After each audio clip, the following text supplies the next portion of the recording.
Was good, y'all?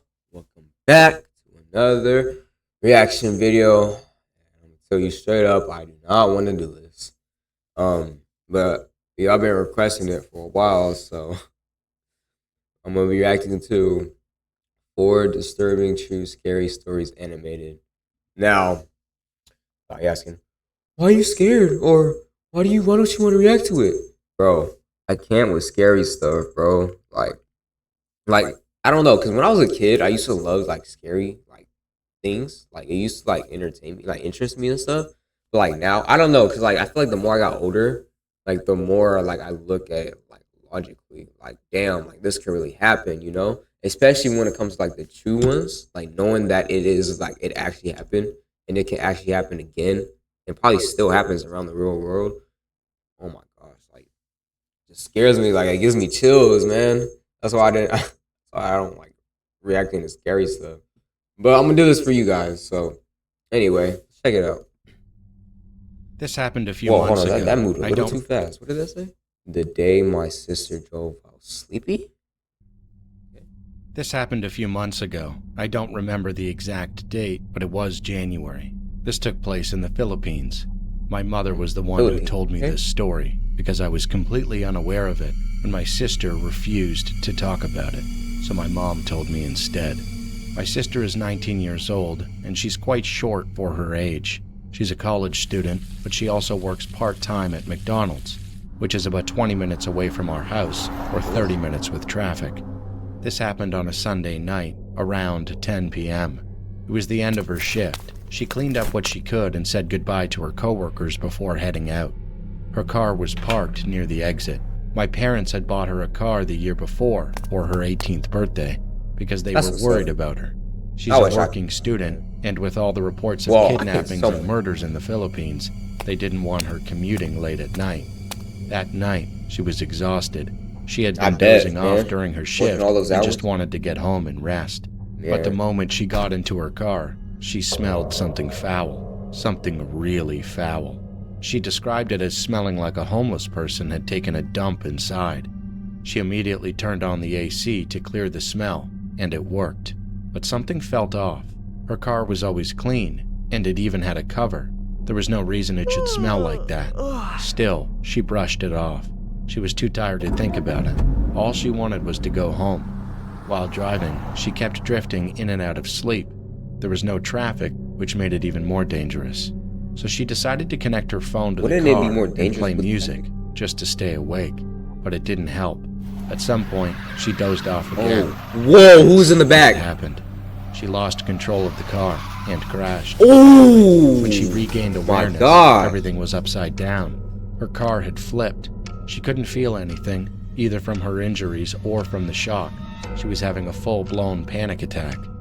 She tried to unbuckle herself, but people from nearby houses rushed over to help. They managed to pull her out of the car.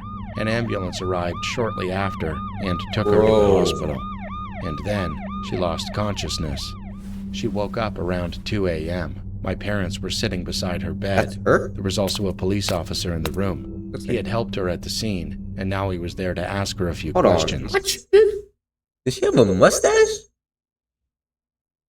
And a beard somewhat? I know. Hold on. I know y'all see this right here. Okay. I think this is an animation problem. At first, everything seemed normal. Then he asked her something that made her uneasy. Were you alone in the car? My sister frowned. Yes? Why? The officer hesitated. He had this look on his face. I'm sorry. Why? Hold on. Why? Bro, what the heck? Why is that her appearance? Like, she did not look like that, like, not too long ago. Bro. Sorry. Why? The officer hesitated. He had this look on his face, like he was shocked, but trying not to show it. Then he said something that made her heart drop. We found a homeless man in your back seat. Silence filled the room. The officer continued. He had a knife on him, and during the crash, it ended up impaling him. My sister couldn't speak. Her mind went blank. The officer explained that the man had been hiding under the back seat the entire time, listening, waiting. Because of her condition, my the officer gosh. eventually stopped and left the room, nodding to my parents. Bro, My that's parents why you gotta immediately lock your hugged her. doors, They thought they had man. almost lost her. The man was also taken to the hospital, but he didn't survive. He had been I found don't know if too he like late. We're just broke grateful in. that my sister made it out alive. But even now, months later, she refuses to go out at night anymore. Oh my gosh. I don't know if he might have broke in. We But- really needed that power slide. Back to what I was saying. But I don't know if he broke in or not. But hey man, that's a lesson. Like always remember to lock your doors. You don't know what can happen. Now, story number 2, the wrong I'm man. 18 years old and I had just graduated high school. This happened on June 28th, 2025. My mom always told me that no matter what, I should keep the door locked, always. That night, I was You home don't even alone. gotta tell me My that. parents had gone to our cabin, Lock so it was everything. just The me, door, the my windows. 3 cats, and my dog. It was around 1 a.m. I was in the kitchen making food, on FaceTime with my best friend. 1 a.m. making food? I mean, I don't blame you. Like, I get food too, but you can't get at least a snack. And you're recording? Like, what the heck? All at 1 a.m., bro? What the heck? Just talking about basketball, like we always do. At one point, I unlocked the door to let my dog out to pee. But before I even got the chance to let him out, someone came Oh, what running the- into the house. A guy my dad knew, someone who lived in the house behind ours. Whoa! He What- came get out! barging in. He was about 6 feet tall, dark hair, and kind of buff. At first, I thought it was just one of my dad's friends looking for him. But then, he sat down on the couch and just stared at me. Look It was at a very his eyes. awkward couple of minutes. His phone flashlight was on, Bro! pointed loosely around the room. I couldn't really make out Do what he was saying something! into his phone, but I caught a few words. "You were supposed to be on my side. You're disgusting." Then he hung up, and that's when things got worse. He started walking up and down the stairs, going upstairs, then down into the basement, over and over again. I tried talking to him multiple times. He just stared at me and kept moving. No response, nothing. Finally, I said, "Hey, my mom and dad aren't home. You need to leave." He looked at me and said, "No." Then he started walking upstairs again. I raised my voice. "Hey, you're not supposed to be up there. Can you please leave?" Nothing. Oh, No reaction. What the heck? At that point, I could tell he had definitely been drinking, but it felt like more than that, the way he was acting. It was like he wasn't even in this world, completely unresponsive. That's when I started to get really freaked out. My nan lives next door, but she wasn't home either, so I called my mom. Grab a I weapon. put or her on something. speaker just so she could hear what He's was technically happening. I even trespassing. tried getting her to talk to him. Trespass. That's when he suddenly grabbed my phone. He tried to say something into it, and that's when my heart dropped. He hung up, and then he started making these weird sounds. I stayed calm because I knew one wrong move and things could get bad fast. About 30 minutes later, I managed to get him outside. The second he stepped out, I ran to the door and locked it. He immediately started banging Oh, on it, shoot. screaming like a maniac. For about 5 minutes straight, he was just pounding on the door and yelling. Then I saw him start moving toward the side of the house, toward the basement entrance. I ran, faster than I ever have in my life, just to make sure he couldn't get back in. I got to the door and locked it right as he got there. He just stood at the door, staring at me, screaming. Eventually, he walked away, still You're not yelling gonna under his do breath. nothing about That was this, the bro? last time I saw him. Later, I found out he was arrested around 2 a.m., and I wasn't the only one he had done this to that night. One thing I know for sure now, never leave your door unlocked, even for a second, because it only takes one moment to end up in a situation like that. Bro, lock your doors, bro. Like literally, like just like the last lesson or last story. Lock your doors. You don't know what can happen, bro. All right, next story. True pencil horror story. This is a story about a pencil, one that left me with trauma I'll probably carry for the rest of my life. I'm still trying to recover from what happened, Whoa. and I felt like I needed to share this with someone. I don't even know where to begin. We moved not too long ago. The previous apartment building was Ew. at least 20 years old, and honestly, it was so run down it almost felt abandoned. But despite how old it was, nothing truly scary had ever happened in to your there. room, bro. After we moved, everyone was excited for a fresh start. The new place wasn't that far from our old apartment, but the moment we stepped Oh, so they inside, moved in. something immediately stood out. There were statues everywhere. Bro, All no, kinds, nope, different shapes, different Nope. sizes. Finding a Looking new back, place. I probably should have realized something was off right then. I think this is But my cool, mom bro. and I just laughed it off, like it was nothing. We started moving our things in, and for the first few days, everything seemed completely fine. Then, a few days later, things changed. I started hearing something strange at night. It sounded like someone writing with a pencil.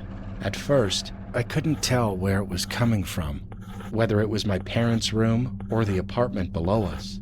I didn't think much of it, but the sound kept getting louder. Eventually, I got up and went to check my parents' room, but they were already asleep. That's when I felt this chill run down my spine. I just stood there, frozen. I tried to go back to bed, but the sound didn't stop. It kept repeating, almost like a rhythm. Who was like a that? song. I opened the window to see if someone was outside. We lived on the second floor, but there was no one there.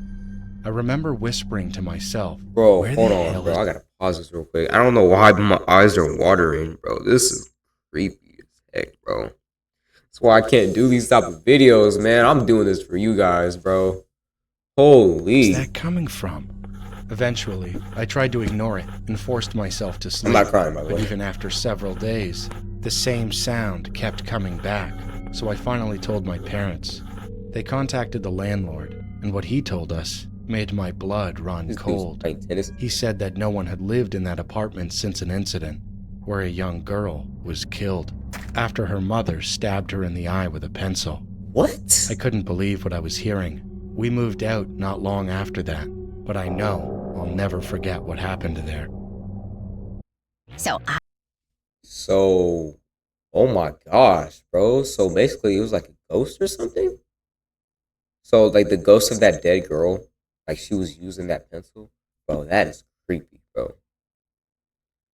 Alright, this should be the last one, right? The sound of bumping water jugs.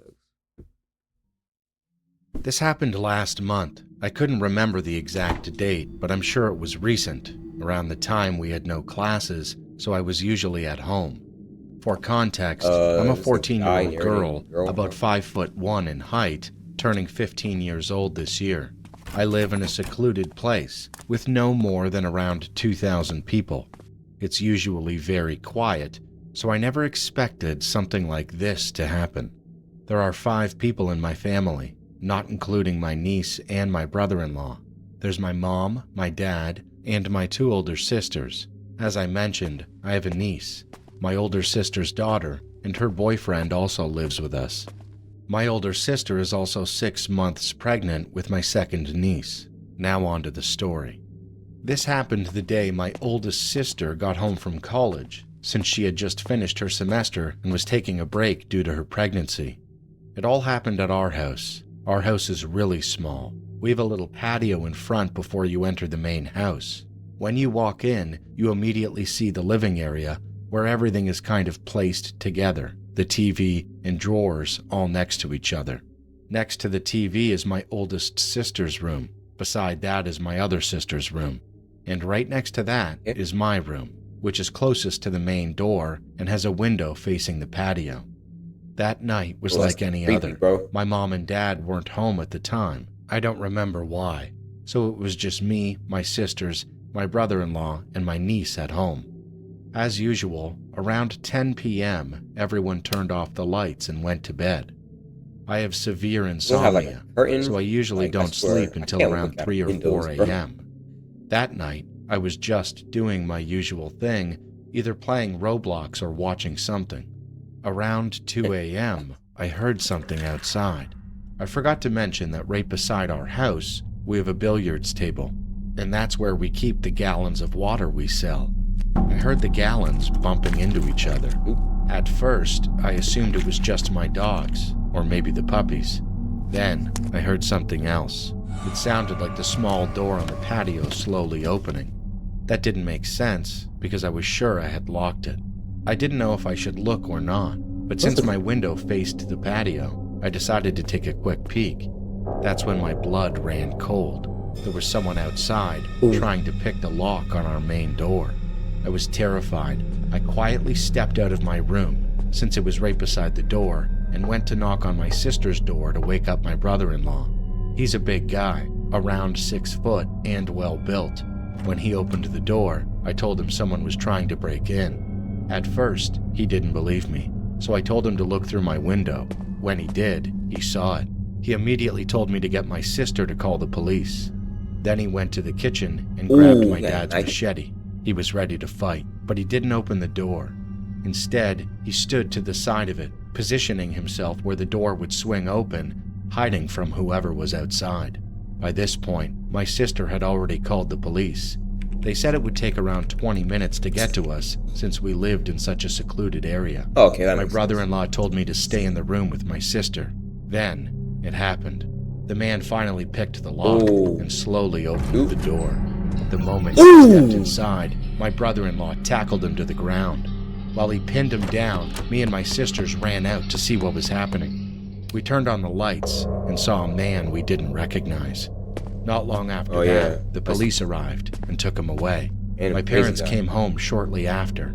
During questioning, the man claimed he was just a simple robber trying to break in, but I don't believe that.